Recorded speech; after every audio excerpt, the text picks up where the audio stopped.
Seharusnya yang dikagumi adalah Allah yang menciptakannya, bukan Nabi Isa yang diciptakan, gitu kan? Karena kelebihan itu bukan dari Nabi Isa. Jadi kalau ada yang menyembah Nabi Isa, mengkultuskan Nabi Isa alaihissalam, itu salah sasaran. Kalau orang-orang ini murtad sampai akhir hayatnya sepeninggal Muhammad.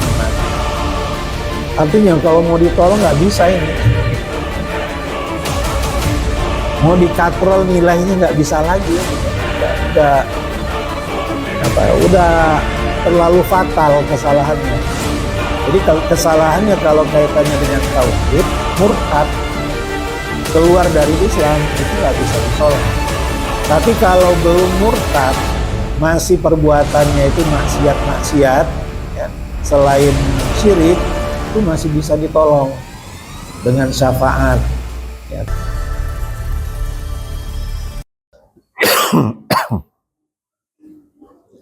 Bismillahirrahmanirrahim. Assalamualaikum warahmatullahi wabarakatuh. Alhamdulillah wassalatu wassalamu ala rasulillah. Allahumma anfa'na bima 'allamtana wa 'allimna ma yanfa'una warzuqna 'uluman tanfa'una wa zidna 'ilma. Alhamdulillah, pagi ini kita bisa hadir kembali di majelis ini untuk melanjutkan kajian kita dari tafsir surat Al-Maidah. Kita masih di ayat 116 sampai 118. Penggalan ini ceritanya tentang dialog Nabi Isa alaihissalam dengan Allah Subhanahu wa taala seputar tauhid. A'udzu billahi minasyaitonir rajim. Wa idz qala Allah ya Isa ibn Maryam a anta qulta lin-nasi ittakhiduni wa ummi ilahaini min dunillah. Dan ingatlah ketika Allah berfirman, wahai Isa bin Maryam, apakah engkau yang telah mengatakan kepada manusia, jadikanlah aku dan ibuku sebagai sesembahan selain Allah. Qala subhanaka ma yakunu li an aqula ma laysa li bihaqq. Nabi Isa menjawab, maha suci engkau ya Allah. Tidak mungkin aku mengatakan apa yang tidak benar bagiku, yang bukan hakku. In kuntu qultuhu faqad alimtah. Kalaupun aku telah mengatakannya, sungguh engkau telah mengetahuinya. Ta'lamu ma fi nafsi wa la a'lamu ma fi nafsik. Engkau mengetahui apa yang ada dalam diriku dan aku tidak mengetahui apa yang ada padamu. Innaka anta 'allamul ghuyub. Sesungguhnya engkau adalah zat yang maha mengetahui hal-hal yang gaib. Ma qultu lahum illa ma amartani bihi an i'budullaha rabbi wa rabbakum. Tidaklah aku mengatakan kepada mereka kecuali apa yang telah pernah engkau perintahkan kepadaku, agar sembahlah oleh kalian akan Allah, Rabbku dan Rabb kalian. Wa kuntu alaihim syahidam ma dumtu fihim. Dan aku menjadi saksi ke atas mereka selama aku berada di tengah-tengah mereka. Falamma tawaffaitani kunta antar raqiba alaihim. Setelah engkau mewafatkanku, engkaulah ya Allah yang maha mengawasi mereka. Wa anta ala kulli syai'in syahid. Dan kau maha menyaksikan segala sesuatu. In tu'adzibuhum fa innahum ibaduk. Jika engkau mengazab mereka, mereka adalah hamba-hambamu juga. Wa in taghfir lahum fa innaka antal azizul hakim. Dan jika engkau mengampuni mereka, maka sesungguhnya engkau adalah zat yang maha perkasa lagi maha bijaksana. Al-Imam Ibnu Katsir rahimahullah mengatakan, wa qauluhu subhanaka ma yakunu li an aqula ma laysa li bihaq. Firman-Nya, maha suci engkau ya Allah, tidak bukan hakku untuk mengatakan apa yang tidak benar, atau tidak mungkin aku mengatakan apa yang bukan menjadi hakku. Hadza taufiqun litta'addub fil jawabil kamil.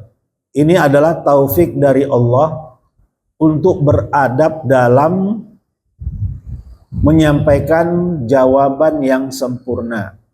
Ini catatan dari Imam Ibnu Katsir, ya, sebagai pengalaman dari beliau mempelajari hadis-hadis Rasulullah SAW dan mendapatkan banyak pelajaran dari Al-Quran. Beliau bisa menyimpulkan bahwa ini semua adalah taufik.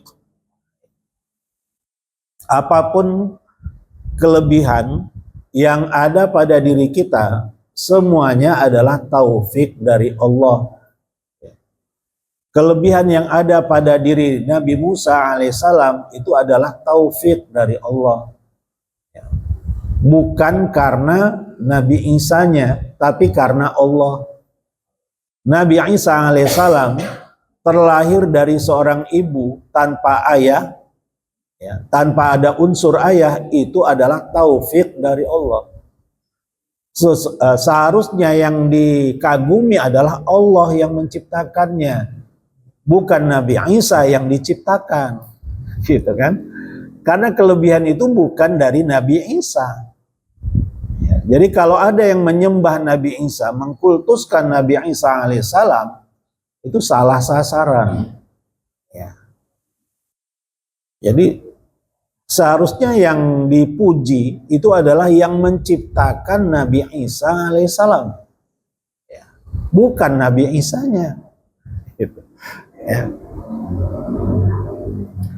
Ya, ketika ada produk-produk canggih sekarang ini, buatan Jepang, buatan Jerman, buatan Cina, ya, memang peralatannya canggih, tapi yang dipuji dan yang mendapatkan poin adalah yang memproduksinya, yang menciptakannya, kan, ya, bukan barangnya.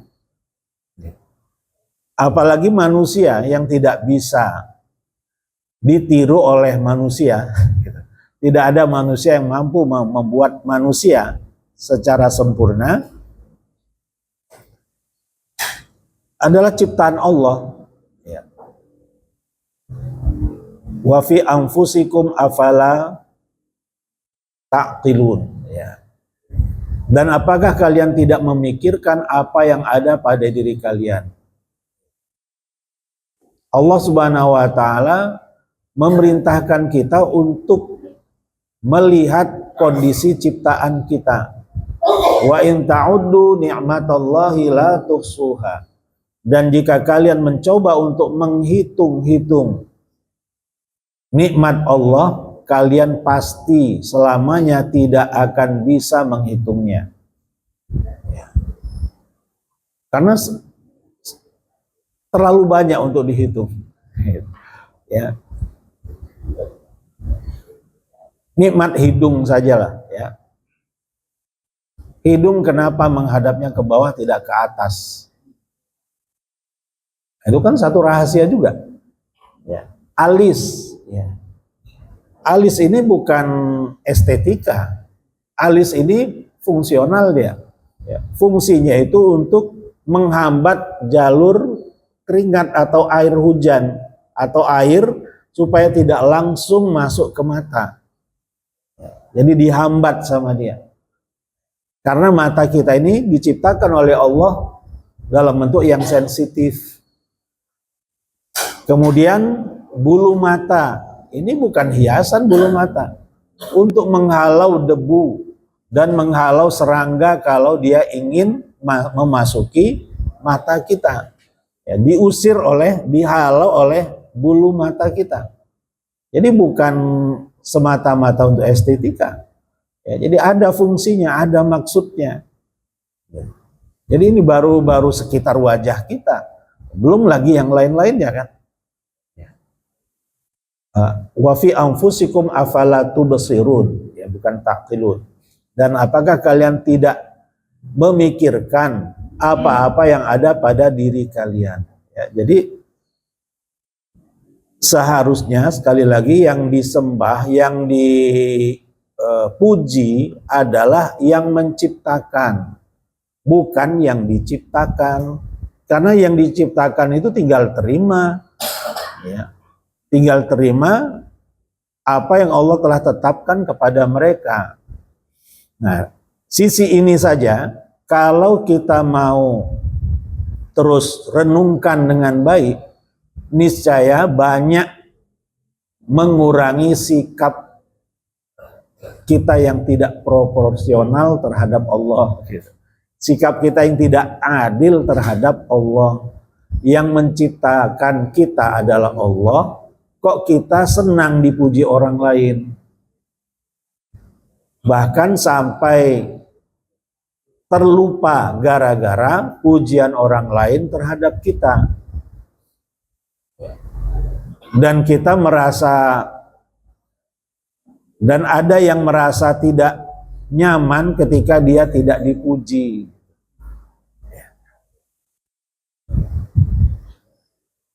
Kita ini Allah yang ciptakan. Kita bisa seperti ini karena Allah, bukan karena kita. Allah yang memberi taufik kepada kita. Allah yang memberi jalan kepada kita untuk bisa menjadi seperti ini. Allah yang memberi kemudahan bagi kita untuk sampai ke masjid ini, bukan karena kitanya. Maka yang seharusnya dipuji adalah Allah. Alhamdulillah, segala puji hanya milik Allah. Ya, jadi ini ungkapan yang singkat, tetapi ini adalah kesimpulan dari Imam Ibnu Katsir rahimahullah tentang Nabi Isa alaihissalam. Ya, apa yang terjadi pada Nabi Isa alaihissalam, sejak kecil bisa bicara, bisa menghidupkan orang mati atas izin Allah. Semuanya itu taufik, semuanya itu adalah rahmat dari Allah, bukan karena Nabi Isa-nya. Jadi di sini sebenarnya Imam Ibnu Katsir ingin menegaskan tentang sesatnya keyakinan orang-orang yang menyembah Nabi Isa. Ya.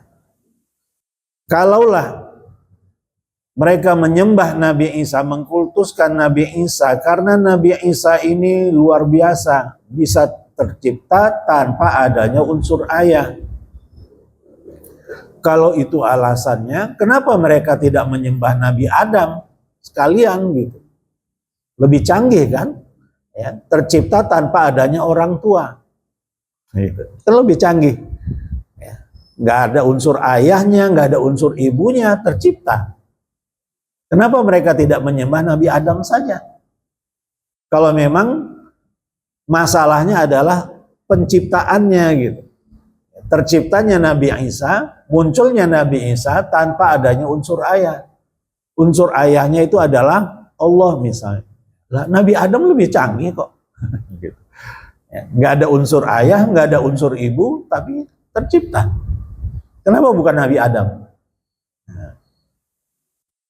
Jadi kalau mau didialogkan ya secara tenang, ya, pasti banyak ya di antara orang-orang Nasrani itu yang tidak akan dapat hidayah, dan kenyataannya demikian.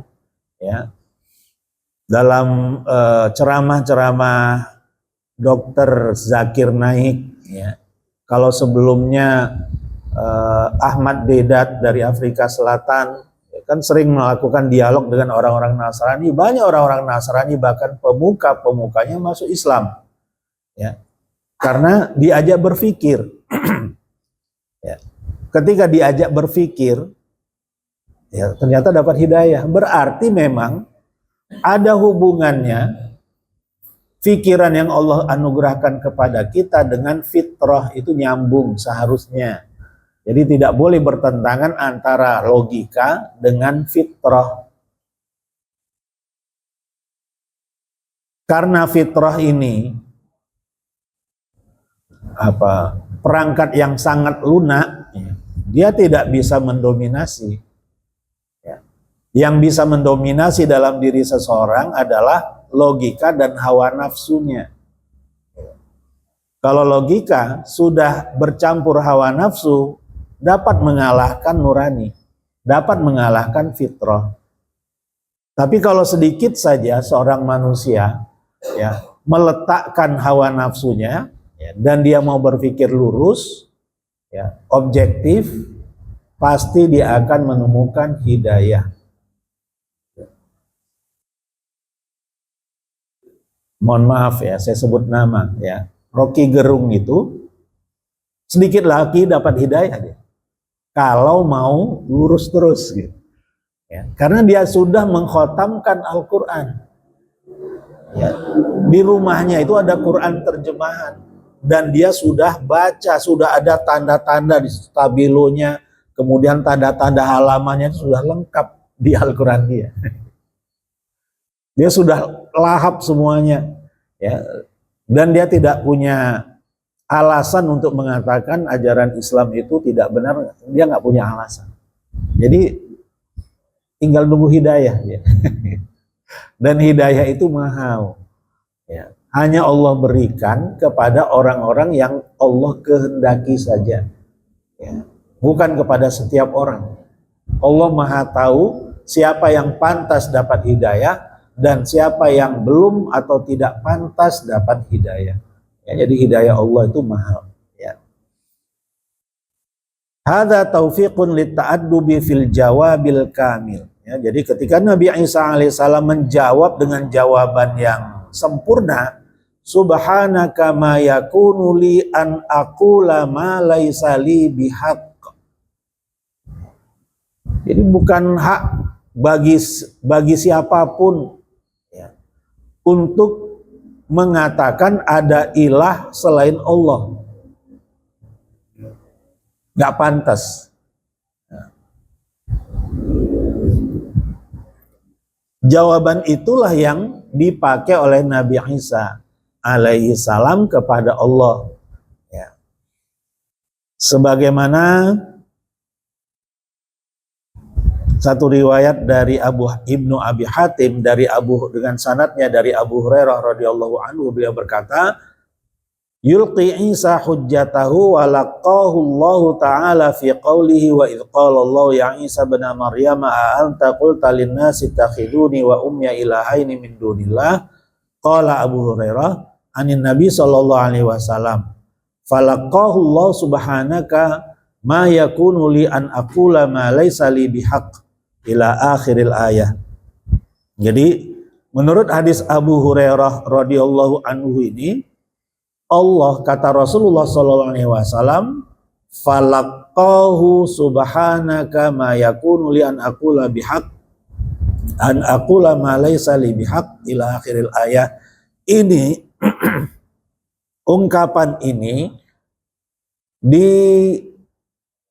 ejakan oleh Allah kepada Nabi Isa, falaqahu Allahu subhanak. Ya. Allah lah yang menyampaikan kepada Nabi Isa untuk menyebutkan ungkapan subhanaka ma yakunu li an aqula ma laisa li bihaq. Ya. Jadi Allah juga yang membimbing beliau untuk mengatakan ini. Artinya ungkapan ini bukan berdasarkan keinginan sepenuhnya dari Nabi Isa. Ini adalah ungkapan yang Allah berikan kepada Nabi Isa sebagai jawaban. Artinya semuanya itu Allah yang mengatur. Ya. Allah Maha mengatur. Ya. Yang mengatur, yang menata kehidupan kita ini adalah Allah Subhanahu wa taala.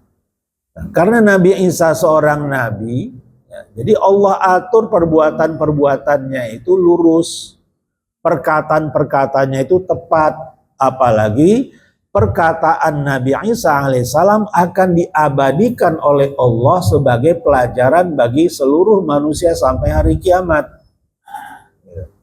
Allah ajarkan Nabi Isa alaihissalam untuk mengatakan subhanaka ma yakunu li an aqula ma laisa li bihaq.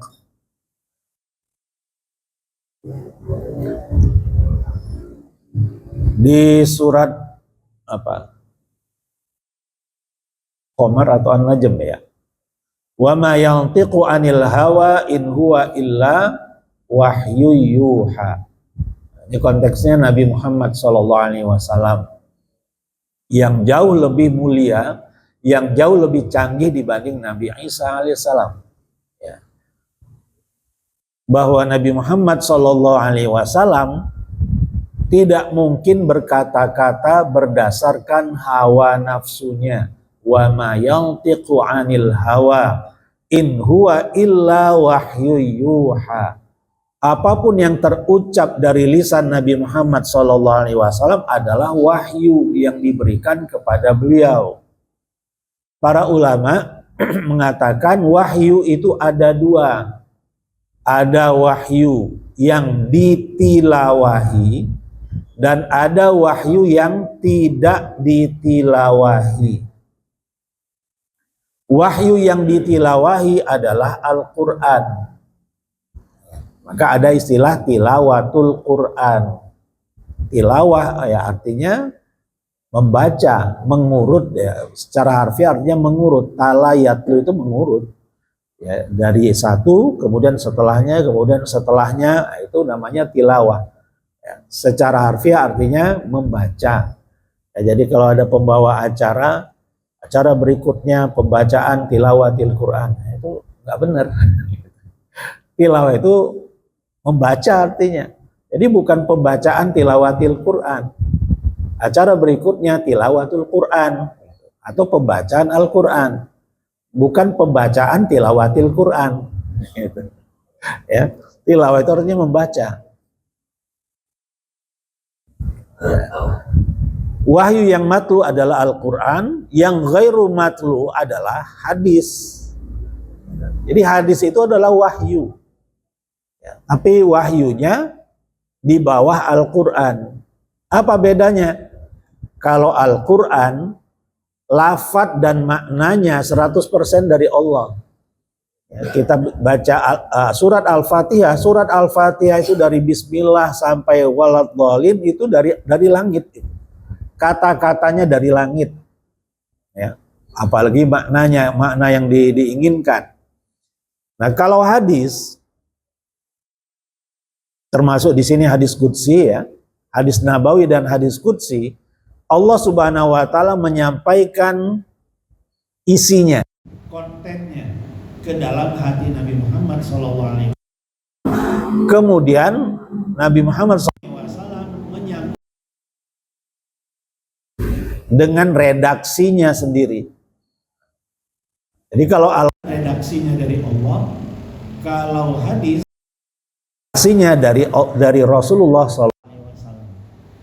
Jadi setiap apa yang beliau lakukan diarahkan oleh Allah. Termasuk di dalamnya hal-hal yang menurut kita negatif.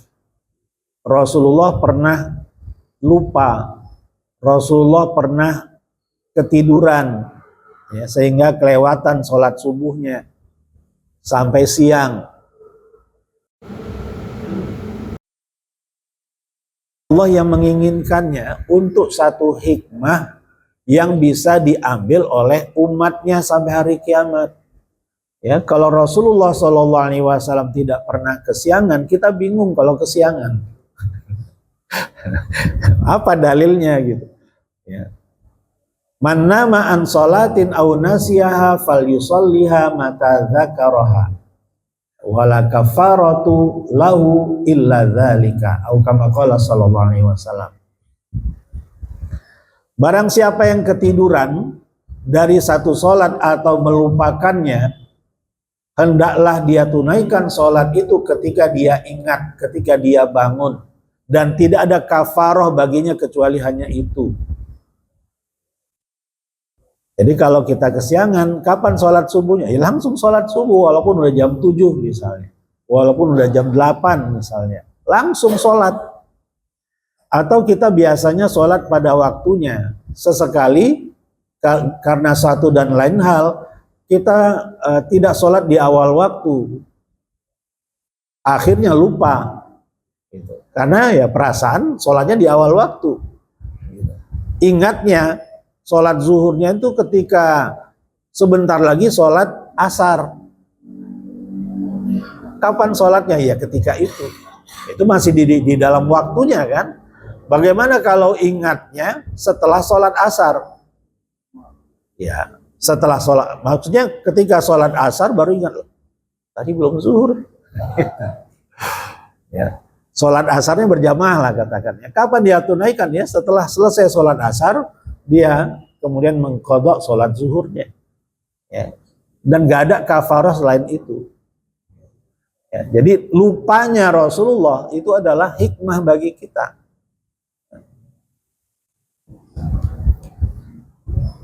Wa qauluhu in kuntu qultuhu faqad alimtah, kalau aku pernah mengatakannya pasti engkau ketahui ya Allah.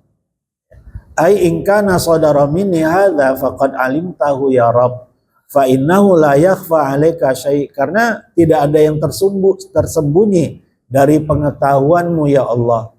Fama qultuhu wa la aradtuhu fi nafsi wa la atmartuhu, begitu juga apa yang aku inginkan di dalam diriku, apa yang aku sembunyikan dalam hatiku, engkau pasti mengetahuinya. Walihada qal ta'lamu ma fi nafsi wa la a'lamu ma fi nafsika innaka anta 'allamul ghuyub. Aku tidak bisa mengetahui apa yang ada, engkau mengetahui apa yang ada pada diriku, dan aku tidak mengetahui apa yang ada padamu ya Allah. Innaka anta 'allamul ghuyub, sesungguhnya engkau adalah zat yang maha mengetahui hal-hal yang gaib. Ma qultu lahum illa ma amartani bihi bi iblaghi. Apa yang aku katakan kepada mereka adalah apa-apa yang pernah engkau perintahkan kepadaku untuk mengatakannya kepada mereka. Ani'budullaha rabbi wa rabbakum. Ai ma da'autuhum illa ilalladzi arsaltani bihi. Aku tidak mendakwahi mereka kecuali kepada apa yang engkau utus aku dengannya. Wa amartani bi iblaghihi, dan yang engkau perintahkan aku untuk menyampaikannya, yaitu agar kalian hendaknya beribadah kepada Allah, Rabbku dan Rabb kalian. Ai hadza huwal ladzi qultu lahum. Itulah yang aku pernah katakan kepada mereka. Wa qawlu wa kuntu alaihim syahidan ma dumtu fihim. Ai kuntu ashhadu ala a'malihim hina kuntu baina adhhurihim. Aku menyaksikan perbuatan-perbuatan mereka, amalan-amalan mereka ketika aku masih berada di tengah-tengah mereka. Falamma tawaffaitani kunta antar raqiba alaihim. Setelah engkau wafatkan aku, engkaulah yang maha mengawasi mereka. Wa anta ala kulli syai'in syahid. Dan engkau maha bersaksi, maha menyaksikan segala sesuatu. Dari Abu Daud At-Tayalisi rahimahullah, dengan sanadnya dari Ibnu Abbas radhiyallahu anhuma, beliau berkata, suatu kali Rasulullah SAW berdiri di tengah-tengah kami atau di antara kami dengan satu nasihat.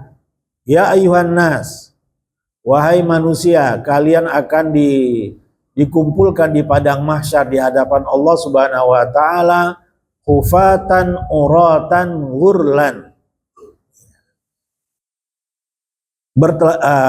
Tidak beralas kaki, telanjang, dan ghurlan, ya. Tidak berkhitan, belum berkhitan. Sebagaimana firman Allah, kama bada'na awwala khalqin nu'idu. Ya, sebagaimana kami telah mulai awal penciptaan itu kami ulangi. Ya, maksudnya nanti di padang mahsyar profil kita seperti di awal, ya, kita terlahir di muka bumi ini. Ya. Ini di surat Al-Anbiya 104. Wa inna awwalal khalaiqi yuksa yaumal qiyamati Ibrahim. makhluk yang pertama kali diberi pakaian di hari kiamat nanti adalah Nabi Ibrahim alaihi salam. Ala wa innahu yuja'u birijalin min ummati fayu'khadhu bihim dhatas shimal. Ketahuilah, nanti akan didatangkan orang-orang dari kalangan umatku dan diposisikan di sebelah kiri, shimal. Fa'aqul ashabi. Kalau diletakkan di sebelah kiri itu tanda-tanda negatif, itu ashabus shimal. Kalau positif ashabul yamin, ya, orang-orang kanan gitu, ya. Yang diletakkan di sebelah kanan itu yang bakal mendapatkan surga. Kalau yang diletakkan di sebelah kiri itu ya ahli neraka. Rasulullah Shallallahu Alaihi Wasallam membela mereka, ashabi, ya Allah itu sahabat-sahabatku. Fayuqal, kemudian dijawablah, innaka la tadri ma ahdatsu ba'dak. Engkau tidak tahu wahai Muhammad apa yang mereka telah lakukan, hal-hal baru yang telah mereka lakukan sepeninggalmu. Ya. Fa'aqul kama qala al-'abdu shalih. Maka aku pun mengatakan kepada Allah sebagaimana yang pernah dikatakan oleh seorang hamba yang saleh, wa kuntu alaihim syahidan ma dumtu fihim. Aku menyaksikan mereka selama aku berada di tengah-tengah mereka. Falamma tawaffaitani kunta antar raqiba alaihim. Setelah engkau wafatkan aku ya Allah, engkaulah yang maha mengawasi mereka. Artinya ini perkataan Nabi Isa atas bimbingan dari Allah tentunya. Ya. Wa anta ala kulli syai'in syahid. Dan kau maha menyaksikan segala sesuatu. In tu'adzibuhum fa innahum ibaduk. Ini diulangi oleh Rasulullah SAW nanti di akhirat. Ya Allah, kalau engkau azab mereka ini, sahabat-sahabatku ini, mereka adalah hamba-hambamu juga. Wa in taghfir lahum fa innaka antal azizul hakim. Tapi kalau engkau berkenan mengampuni mereka, maka sesungguhnya engkau adalah zat yang maha perkasa lagi maha bijaksana. Kemudian dijawab, inna haula'i lam yazalu murtaddin ala aqabihim mundu faraktahum. Kalau orang-orang ini murtad sampai akhir hayatnya sepeninggalmu wahai Muhammad. Artinya kalau mau ditolong nggak bisa ini. Mau dikatrol nilainya nggak bisa lagi ini. Udah terlalu fatal kesalahannya. Jadi kalau kesalahannya kalau kaitannya dengan tauhid, murtad, ya, keluar dari Islam itu nggak bisa ditolong. Tapi kalau belum murtad, ya, masih perbuatannya itu maksiat-maksiat, ya, selain syirik itu masih bisa ditolong dengan syafaat. Ya, tapi kalau sudah akidah, ya, sudah syirik, nah itu innallaha la yaghfiru ayyushraka bihi. Ya, Allah tidak akan mau memberi ampunan kalau dia disekutukan. Wa yaghfiru ma duna dzalika liman yasha. Dan Allah akan berkenan mengampuni dosa-dosa di bawah itu bagi siapa yang dia kehendaki, catatannya. Dosa di bawah syirik bisa Allah ampuni dengan catatan bagi siapa yang Allah kehendaki. Ya, jadi di antara manusia ada yang Allah tidak kehendaki untuk diberi ampunan. Nah, jadi jangan kita ambil lah, paling diampuni nanti di akhiratnya. Semoga kan, kalau enggak gimana? Ya kalau enggak ya fatal kan. Allah Maha tahu dan Allah Maha adil. Ya, tidak mungkin orang yang tidak pantas mendapatkan ampunan Allah ampuni, nggak mungkin. Ya. Bagaimana dengan yang lain yang tidak pantas untuk mendapatkan ampunan?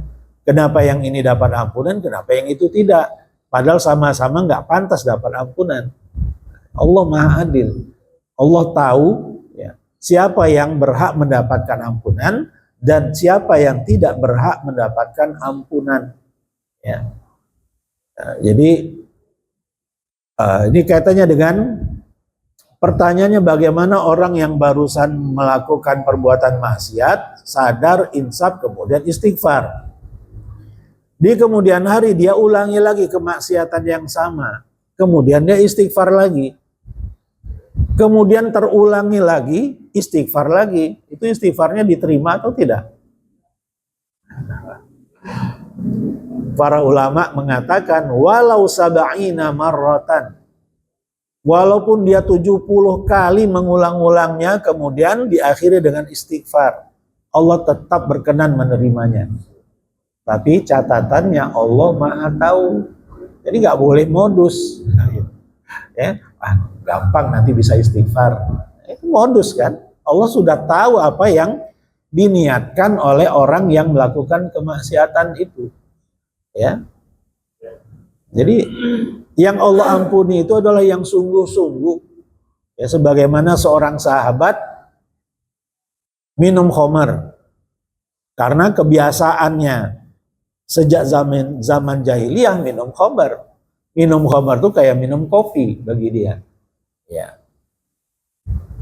Kemudian dicambuk 40 kali.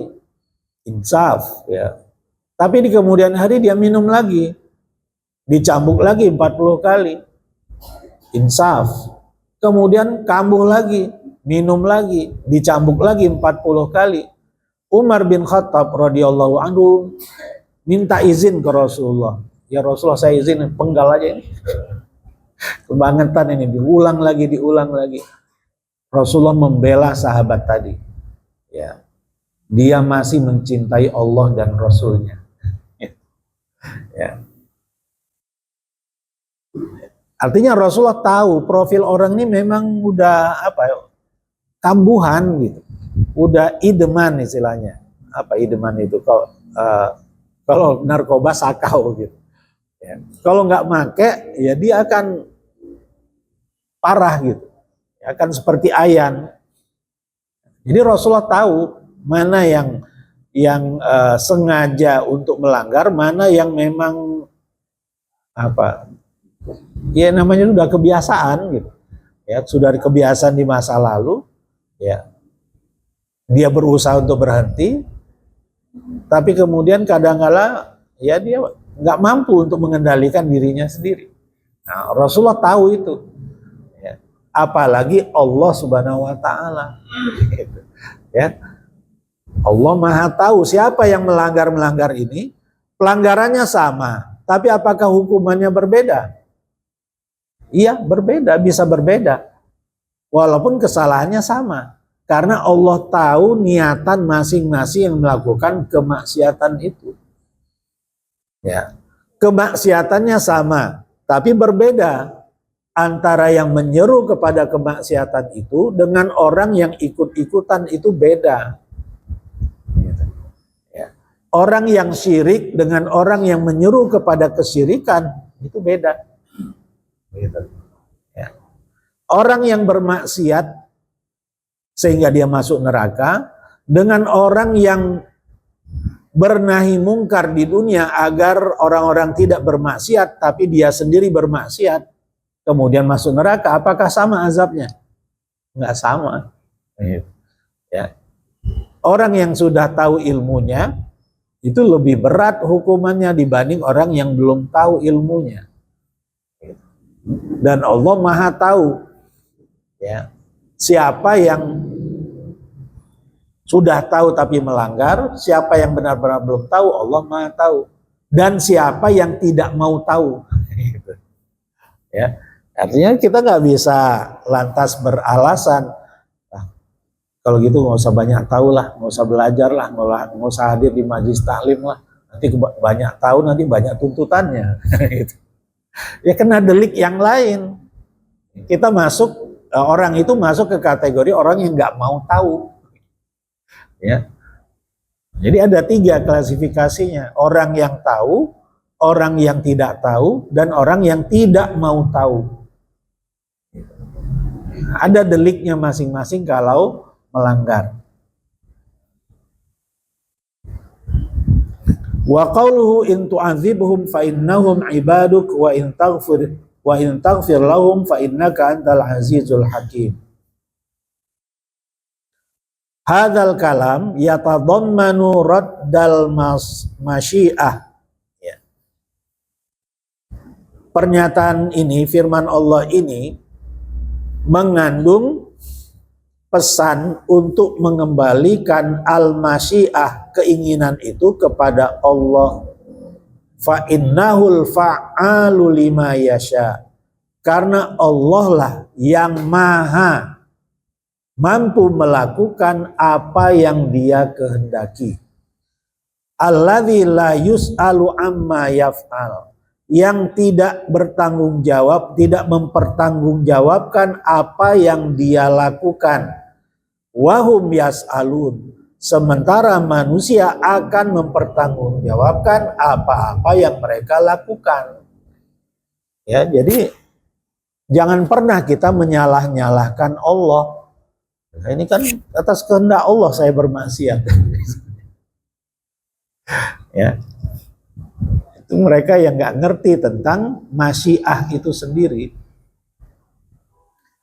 Segala apa yang terjadi memang semuanya atas kehendak Allah itu terjadi.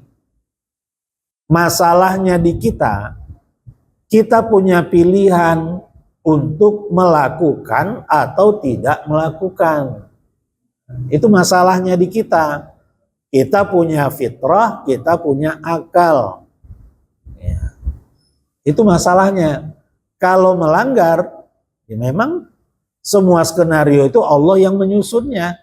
Memang Fir'aun itu tidak terjadi dengan sendirinya. Fir'aun bisa menjadi Fir'aun seperti itu karena Allah sudah menskenariokan itu semua. Gitu. Ya. Sementara Fir'aunnya sendiri saat hidup di dunia, ya, dia punya pilihan.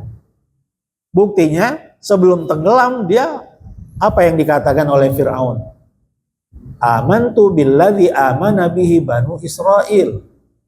Sekarang ini aku beriman kepada yang diimani oleh Bani Israel. Nyebut nama saja nggak mau. Ya. Makanya dihardik oleh Allah. Al-an. Kenapa baru sekarang?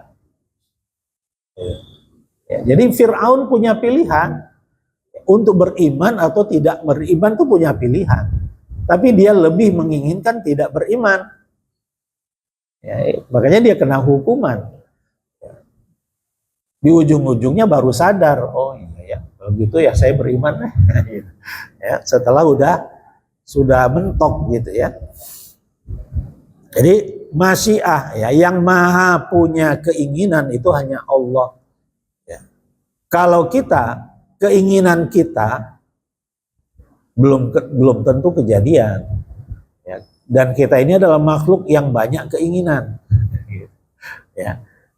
Yang terjadi adalah apa yang Allah inginkan. Yang kita inginkan belum tentu terjadi. Makanya sebagai adab kita kepada Allah, kita ucapkan insya Allah. Ya, kita bertabarruk.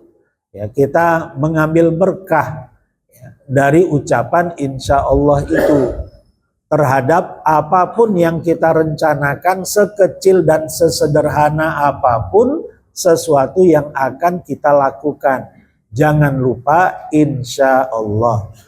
Wa yatadammanu tabarri minan nasara alladzi kadzabu 'ala Allahi wa 'ala rasulih. Ya, dan ungkapan ini isinya adalah ajaran kita untuk berbarok, berlepas diri dari perbuatan orang-orang Nasrani yang telah mendustakan, yang telah berdusta atas nama Allah dan Rasul-Nya dan menjadikan sekutu untuk Allah dan pasangan bagi Allah juga anak.